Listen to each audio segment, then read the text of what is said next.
आप सभी का प्रकाश की राह चैनल में स्वागत है। साथियों, 19 जनवरी 1931 को गोलमेज सम्मेलन में बाबा साहब डॉक्टर भीमराव अंबेडकर ने कहा कि नेहरू समिति ने वयस्क मतदान पद्धति को स्वीकृति दी है। उस मताधिकार समिति ने मुझे पूरी तरह निराश किया, क्योंकि इससे प्रांतिक विधिमंडल के लिए सिर्फ 25% लोगों को ही मताधिकार मिलने वाला है। कई जातियों को राजनीति में असाधारण अधिकार प्रदान किए और बहिष्कृत वर्ग को उनके न्यायपूर्ण अधिकार देने में भी इनकार कर दिया, जबकि अन्य अल्पसंख्यकों को उनकी मांगों को स्वीकृति पहले ही दे दी गई, जबकि बहिष्कृत वर्ग के प्रतिनिधित्व को हमेशा के लिए बल चढ़ा दिया जाएगा, जिन्होंने कभी सपने में भी हमारे कल्याण की आस्था संजोई नहीं थी। अंग्रेज सरकार यदि उनकी दया की भीख पर जीने के लिए हमें सौंपना चाहती है, तो हम यही समझेंगे कि ब्रिटिश सरकार ने हमारे साथ भयंकर विश्वासघात किया है। ये बात है लंदन में बाबा साहब कह रहे हैं, गोलमेज सम्मेलन में कह रहे हैं और 19 जनवरी 1931 को कह रहे हैं। अब इसको मैं डिटेल में बता रहा हूं आप लोगों को कि बाबा साहब 19 जनवरी 1931 को गोलमेज सम्मेलन में बाबा साहब का जो भाषण हुआ वो इस प्रकार है।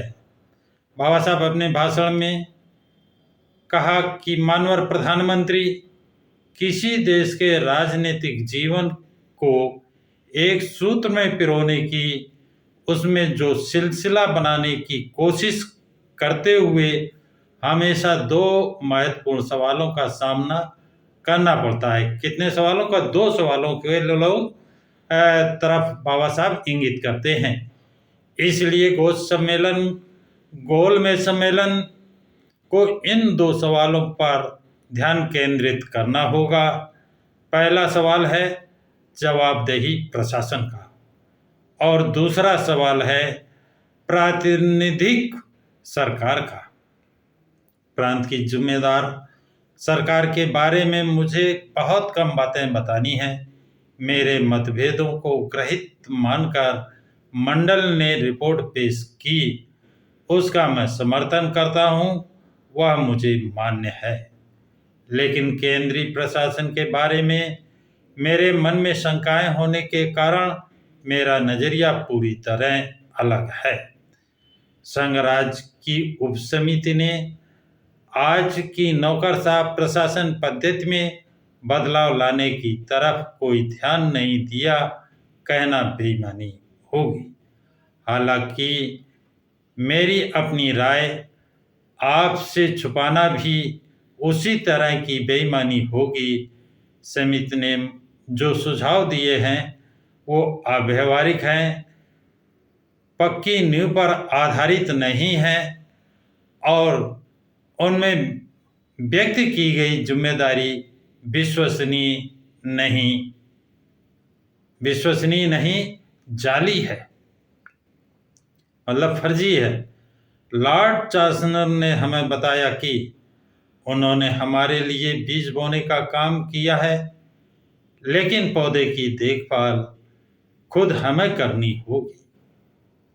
महोदय, इस अति महत्वपूर्ण सम्मेलन में चांसलर ने बहुत बड़ा काम किया है, इसके लिए हम सचमुच उनके आभारी हैं। मैं उनके प्रति ऋणी होने के बावजूद उनका लगाया पौधा उनके अनुमानों के अनुसार बड़ा होगा, इसकी मुझे बिल्कुल उम्मीद नहीं है। मुझे ये डर लगता है कि बीज के रूप में उन्होंने जो अनाज चुना है वह निसत्व है, और जिस जमीन में उसे बोया गया है वो जमीन भी उनकी बढ़त के अनुकूल नहीं है। भारत के भावी संघराज्य के संविधान के बारे में मेरे विचार मैंने लॉर्ड चांसलर को सादा प्रेषित किए हैं। जिस समिति के वो अध्यक्ष हैं उस समिति ने उन पर विचार किया है अथवा नहीं ये मुझे पता नहीं, क्योंकि वो जिस समिति के अध्यक्ष हैं उसकी रिपोर्ट में मेरे विचारों पर गौर किया गया है, ये मुझे कहीं दिखाई नहीं दिया। मैंने वहाँ जो विचार व्यक्त किए हैं वही मेरा नज़रिया अब तक कायम है, और मेरे विचारों में बड़े मायनों में मेल न खाने वाले संविधान को मैं मंजूरी नहीं दे सकता।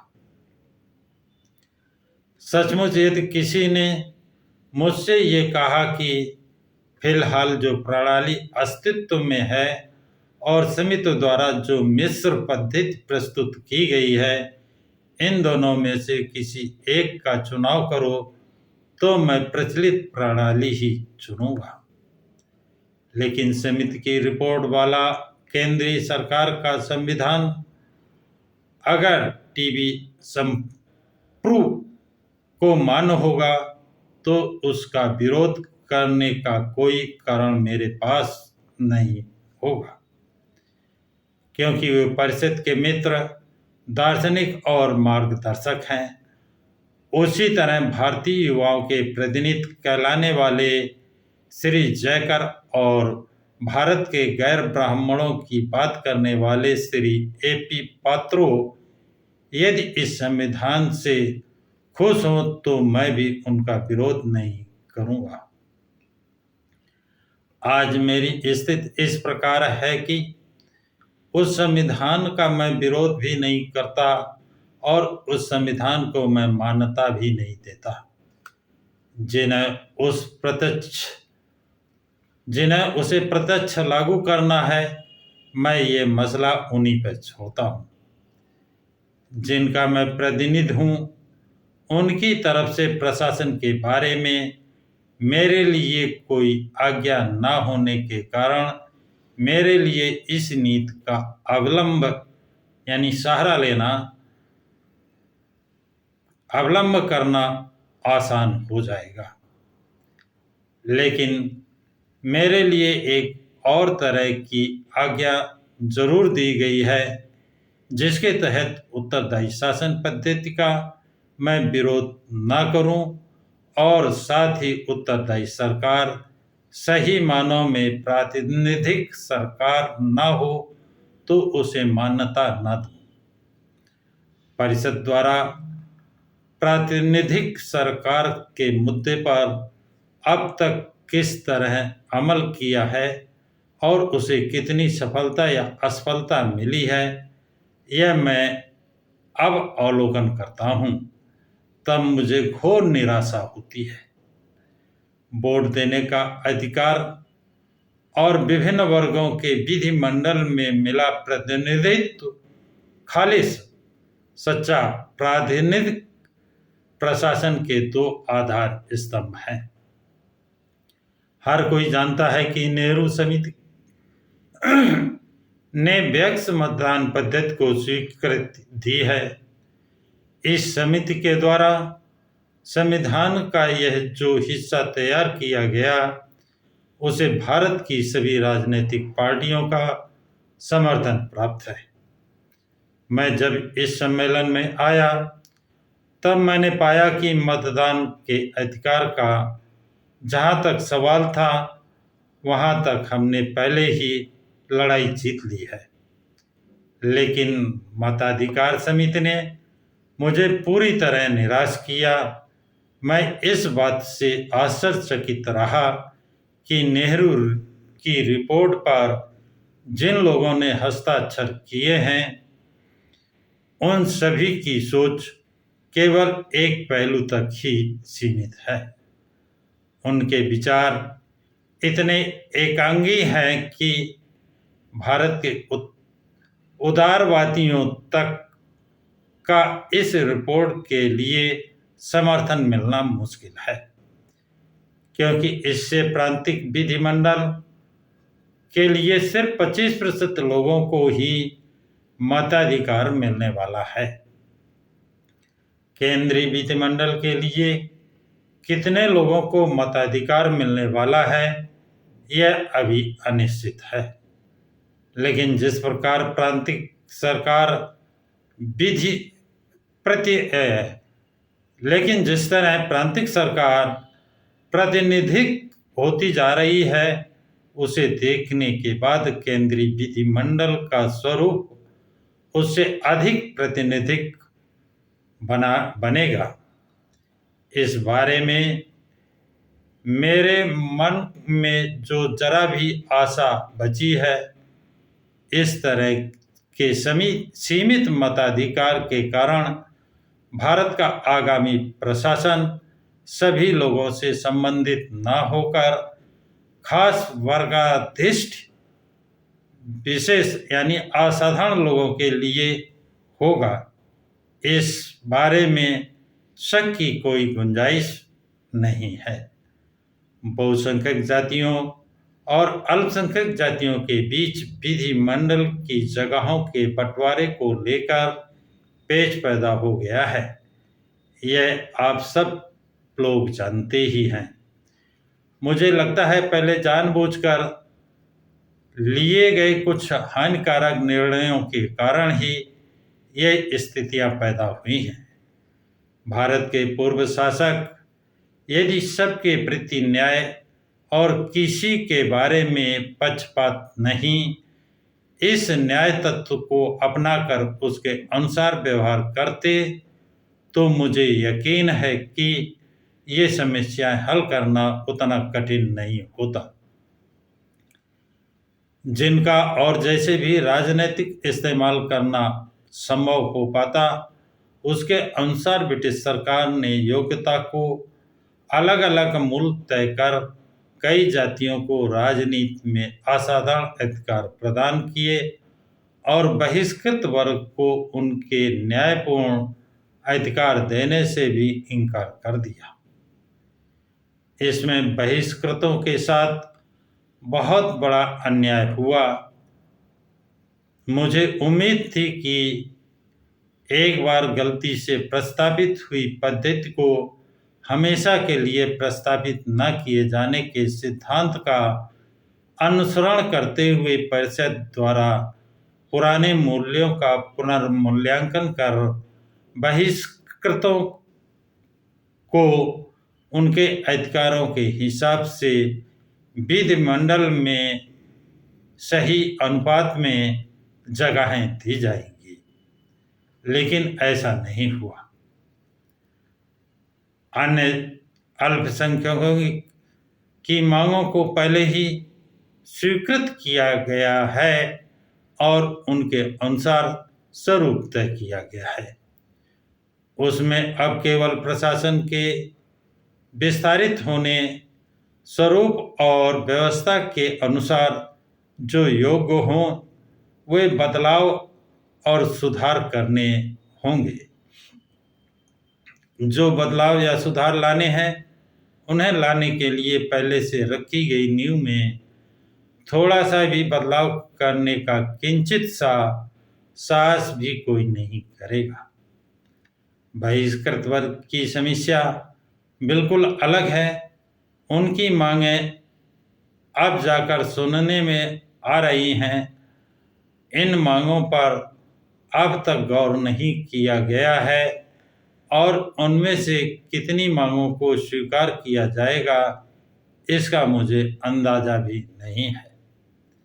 मुझे ऐसा भी लगता है कि स्वसुरक्षा के लिए नहीं, वरन प्रशासन और सत्ता अपने बस में हो, इसके लिए जो लोग रणनीति बांध रहे हैं और हमेशा प्रतिस्पर्धा में लगे हुए हैं, उन्हें खुश करने के लिए बहिष्कृत वर्ग की असहायता का फायदा उठाते हुए शायद उनके प्रतिनिधित्व को हमेशा के लिए बल चढ़ा दिया जाएगा, यह असंभव नहीं है। इस दृष्टिकोण से मेरी विचारधारा को स्पष्ट रूप से प्रस्तुत करने की जिम्मेदारी मुझे निभानी होगी। भावी संविधान में बहिष्कृत वर्ग को दिए जाने वाले अधिकार अभी तक स्पष्ट नहीं किए गए हैं। इसलिए प्रांत और केंद्र सरकार को संविधान तैयार करते हुए ब्रिटिश सरकार उसे जाहिर करे। इससे पूर्व यह बात सुनिश्चित कर ले कि जिन लोगों के हाथ में सत्ता जा रही है उनके आगे बहिष्कृत वर्ग के हितों और अधिकारों का वास्तव में संरक्षण हो, ऐसी शर्तें रखकर स्पष्ट समझौता करवा लेना जरूरी है।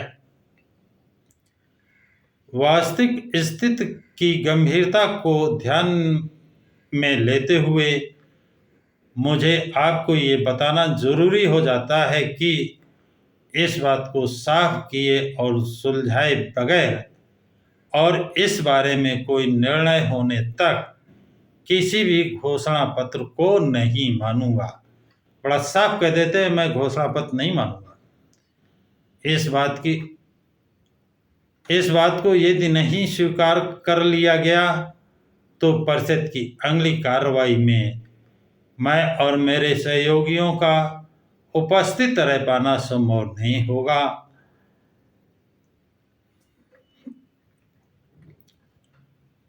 हमें मजबूरन परिषद से असहयोग भी करना पड़ सकता है। अध्यक्ष महोदय, आपने पहले हमसे जो वादे किए थे उनमें कुछ ज़्यादा की उम्मीद नहीं कर रहा हूँ। ब्रिटिश लोकसभा और जो लोग उनकी ओर से बोलते हैं वे हमेशा यही कहते आए हैं कि वो बहिष्कृत वर्ग के विश्वस्त हैं। मुझे यकीन है कि मानवीय संबंध सुखमय हो, इसके लिए अक्सर संस्कृति मान तहजीब के तहत की जाने वाली ये सुरक्षित लफाजी भी नहीं है।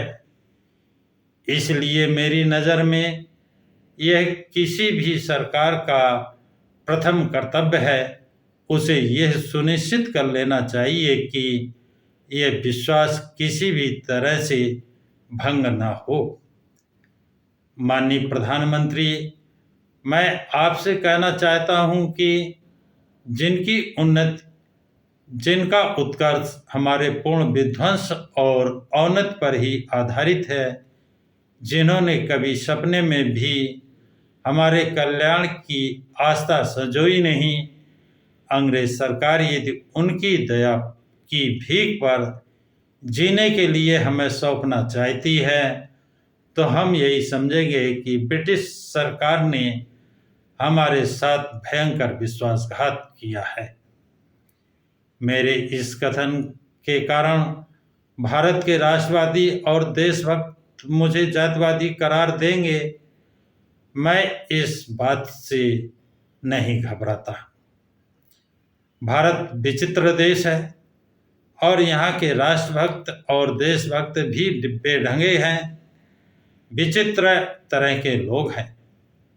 भारतीय राष्ट्रभक्त और देशभक्त ऐसे हैं जो अपने देश बांधवों के साथ नीच बर्ताव होता हुआ देखते रह जाते हैं। उनकी इंसानियत कभी भी इसके खिलाफ निषेध व्यक्त नहीं करती। यह देशभक्त जानते हैं कि बेवजह यहाँ की महिलाओं और पुरुषों को मानवीय अधिकारों से वंचित रखा गया है, लेकिन उनकी कृत्यशील मदद के लिए नागरिक संवेदना जागरूक नहीं होती। लोगों के एक बड़े वर्ग को सार्वजनिक उद्योगों में आने नहीं दिया गया। यह वो देशभक्ति शर्तियाँ जानता है, लेकिन न्याय रक्षार्थ या उन्हें न्यायपूर्ण मौका देने के लिए उसे अपने कर्तव्यों की याद नहीं आती। उसे ऐसी सैकड़ों रूढ़िवादियाँ याद होती हैं जो मानव और समाज के लिए हानिकारक साबित हुई हों, लेकिन उसे उद्वेग आवेश में जोश दिलाने वाली इन बातों का अंदरूनी तकलीफ कभी नहीं होती। अपने और अपने वर्ग के लिए अधिकार और अधिक अधिकार, यही इस देशभक्त की एकमात्र घोषणा होती है। मुझे खुशी है कि मैं ऐसे देशभक्तों के वर्ग में से एक नहीं, जनतंत्र की रक्षा करने वालों के वर्ग में से हूँ, जो किसी भी आकार और पद्धति में होने वाली एकाधिकार पत्र का विध्वंसक है।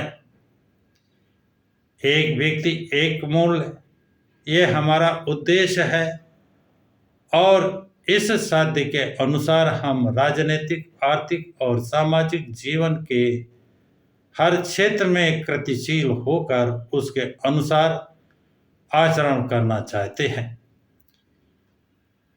इन अत्युच्च मराठी शब्द है, ये बहुत ऊंचा है, इसका मतलब होता है बहुत ऊंचा।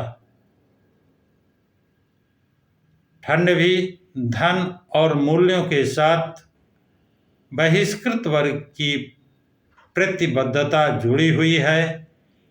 इसीलिए इस उद्देश्य को साकार करने की प्रातिनिधिक सरकार एक माध्यम है। इन मूल्यों के प्रति हमारे मन में जो आदर वृद्धि है, उस दृष्टिकोण से उन्हें प्रत्यक्ष में लाने के लिए आवश्यक घोषणा पत्र जारी किया जाए, यह मेरा आग्रह है। बहिष्कृत वर्ग के बारे में अपनी पूरी सहानुभूति होने का आप शायद आश्वासन देंगे। मैं उस पर यह कहना चाहता हूं कि दुखी लोगों को इससे कुछ अधिक की जरूरत है। वह कुछ पक्के तौर पर भी और इससे अधिक सुविधाओं वाला कुछ चाहते हैं। मैं बेवजह भय व्यक्त कर रहा हूं, कहकर आप मुझ पर गुस्सा भी होंगे, लेकिन सुरक्षितता की गारंटी को पक्का मानकर निश्चिंत होकर कवाद में अपने सर्वनाश का कारण बनने के बजाय उस डर के बारे में चिंता करने से अगर कोई गुस्सा भी करता है तो वह बेहतर है, ऐसा मुझे लगता है। बाबा साहब अपना इतना कहकर भाषण समाप्त करते हैं। साथियों, ये जानकारी आप सभी को बाबा साहब डॉक्टर भीमराव अंबेडकर के राइटिंग एंड स्पीचेस खंड 38 के पेज नंबर 239 से 243 से लिया गया है। ये जानकारी आप लोगों को कैसी लगी कमेंट्स बॉक्स में ज़रूर लिखें तथा इस वीडियो को लाइक शेयर सब्सक्राइब ज़रूर करें।